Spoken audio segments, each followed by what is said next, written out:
Good morning, 8th grade. Okay, so we are going to continue on with our waves. Yesterday we were talking about transverse waves, and some examples of transverse waves would be waves like in the water, where you see the movement, the up and down movement, which means that there is a 90-degree angle between the actual movement of the wave, the movement of the energy, and the particles around it, okay? Where there's it's actually very cute. As I was reading up on it, somebody had mentioned the T in transverse could help you remember that perpendicular, right? Because it has that angle. So that might be helpful to you. But anyway, so today we're going to talk about longitudinal waves and how they are different. I know some of you might be a little bit confused. But that is why we meet on Zoom. So this way you guys have that opportunity to really ask me those questions. If you are too shy to ask during class, then just ask to have a private Zoom meeting with me. I'd be happy to talk to you and explain it to you privately if you need it, or if just a couple of you want to have that a session to ask questions. Of course, you can email me. Of course, you can text me or call me. I am here to help you. I'm here to make sure that you understand the materials. It's very, very hard for me to gauge what you know based on these videos because I see no reaction. Whereas in a classroom, I can tell when you guys are confused. And so I would go over the material again. It's very hard for me to be able to know that unless you speak up, okay? So I'm encouraging you. We have just a couple more days. Use this time, utilize it to really get that information that you need. Okay, so today we're going to talk about the longitudinal waves. Longitudinal waves, and I'm going to write down the definition, and it might seem a little bit confusing at first, but then I'm going to go ahead and explain it. So it's a wave in which the particles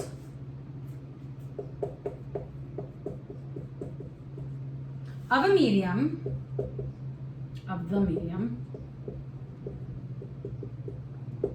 vibrate. Right, so vibrate is that movement parallel, which is different than the perpendicular, we'll talk about that soon, to the direction of the wave. Okay, what on earth does this mean? So it's a wave in which the particles of the medium, right, because a wave moves through particles, right, it moves through medium, specifically for longitudinal, right? So it's these particles of the medium will vibrate parallel to the direction of the wave, okay? So let's talk a little bit about the medium itself, okay? So let's say the medium is air, okay? So I have air particles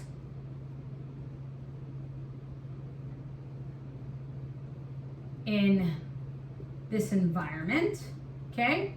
Now the energy, let's say I have a drum, okay, so this will be my drum, okay, and I'm going to take a stick, right, and I'm going to beat the drum. Now that drum is now going to produce, right, there's the energy is going to move from that drum. And when that energy moves from that drum, what happens is that it's going to, let me make some particles a little closer to the drum itself. Okay, so notice how these particles, there's a certain distance between these particles, right? So between this and this, between this and this, right? There's a distance between them, and they're kind of like spread apart. Now, in the air, obviously, it's not arranged so perfectly, right? There's air particles all over the place and all different distances from each other. But let's just say these two rows over here, okay? So I have these particles here and these particles here. Now what happens is that the energy is going to be produced and it's going to move in this direction, right? So it's moving from left to right. So when that drum is hit, right? Again, transferring energy from my hand to the drum, okay? And that's going to now transfer that energy. That energy now is going to push the particles that are in the air, it's going to push it in the same direction that the energy is moving. So again, the energy is moving this way. The particles of the air are going to move in the same direction. It's very hard to actually see it in a picture. I'm going to also post a video, or a YouTube video, where you could actually see that movement happening, right? Continuously happening. So it'll be a little easier for you to understand. But what is going on when that energy pushes, right? So there's energy that's going to push on these particles, right? Those particles are going to become closer. What's going to happen is it's going to move, now that it's being pushed, it's going to move closer to these particles. Okay? So that energy pushed these particles to come closer to the particles in row number 2.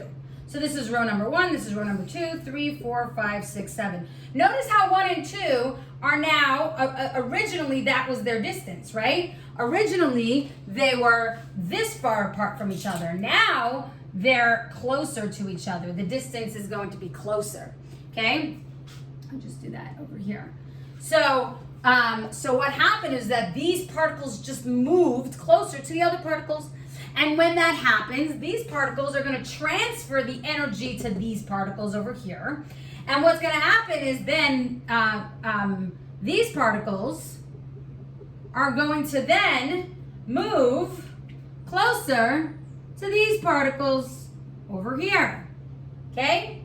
And on and on and on and on. And that's how the sound actually moves through the medium. Okay, so the sound is produced, right? That energy is going to be input into that system. That energy is then going to transfer over to the particles next to it, pushing those particles. It's kind of like if somebody was standing next to me and you know, a few people were standing in a row and I just push them, right? So if I just push them, they're going to now bounce and hit the person next to them, who's going to hit the person next to them, who's going to hit the person next to them. There are times where the two people are further apart from each other, and there are times that they're closer together to each other, okay? With the times that they're closer together to each other, that energy is being transferred from one person to the other, and then when they're further apart from each other, that energy is not being transferred. Okay, so during a longitudinal waves, right, when we talk about this parallel movement, it means that here we talked about the energy moving in this direction, right? That's the overall direction, is this way. Well, that's the overall direction of these particles as well. They're all moving, they're all going to move in that direction as well. Whereas transverse is different, right? There's that up and down movement. Right here, there's no up and down movement. They're just moving consistently in the same direction. They're just bumping into the particles. Kind of like if you think about dominoes, right? If I had dominoes lined up, right? It's one domino is going to push the other domino, is going to push the other domino, push.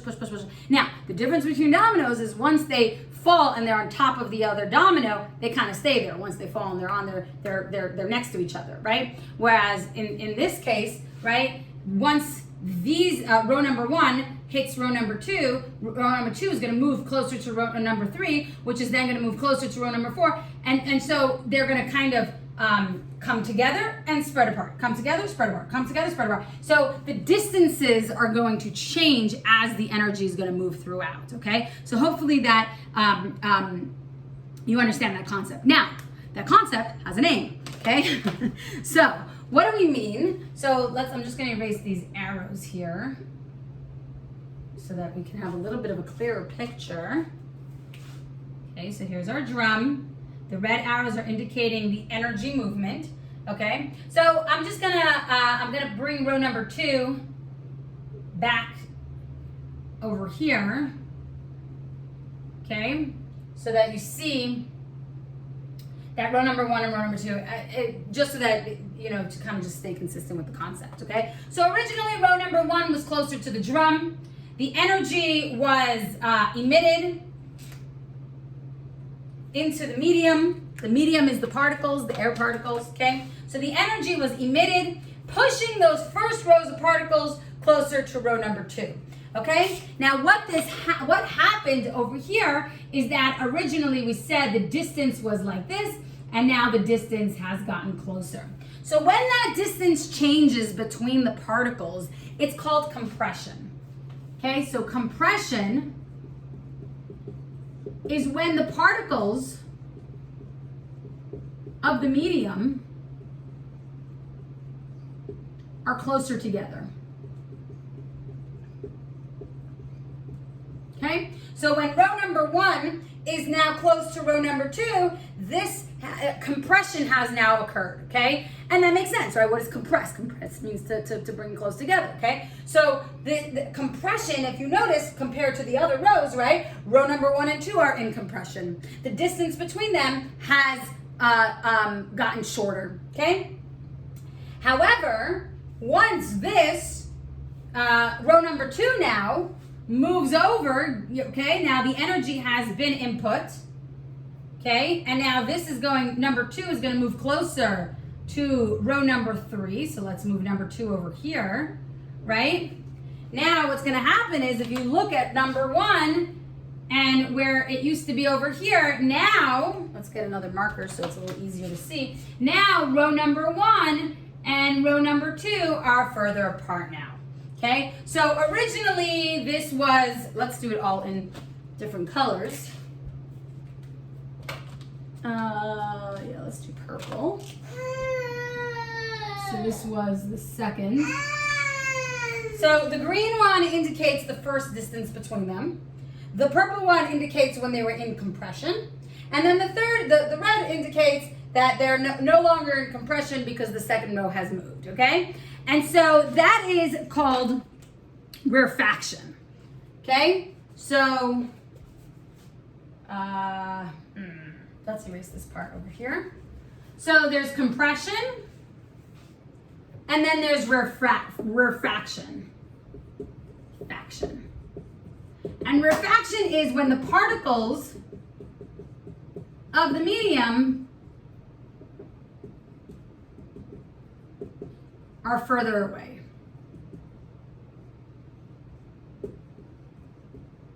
Or they move,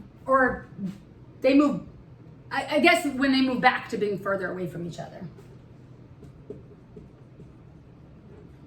So it's that, like, in this case, I don't think it would be considered rarefaction if that's the way that they were originally were. But then when they come closer and then they go further apart, that's where they go undergo rarefaction, okay? So they underwent compression and then rarefaction. Compression, rarefaction, compression, rarefaction, depending on where the energy is moving through that medium, okay? So hopefully, oh my gosh, we're 12 minutes already. Wow, all right. So hopefully that makes sense. I did want to kind of touch up on how this is slightly different than a transverse wave. Let's just, draw it out really, really quickly so that you guys can see that. So this would be longitudinal waves. A transverse wave, like we mentioned before, what happens is that that energy is moving in this direction, but what happens is that the particles, right, are going to go up and down, and up and down, right, and up and down. And by the way, this can happen in several directions, several planes, right? We see it up and down here. But if I were to go in that direction, right, where it's kind of going into my board and out of my board, into my board and out of my board, that's still perpendicular to the line of energy, right? Because that energy is going this way. So notice how the particles, right? So there's a moving up and a moving down, and a moving up and a moving down, and a moving up and a moving down. Here, right, that energy is still going in this direction. It's still going left to right. Here, the energy is going in this direction, still going from left to right, right? And what's happening is that the particles are also going in the same direction, right? The particles are going parallel to the movement of the energy, the movement of the wave itself, okay? So that would be the difference. Hopefully you guys understand that, but if not, of course, when we're in class, ask those questions. Have a great day.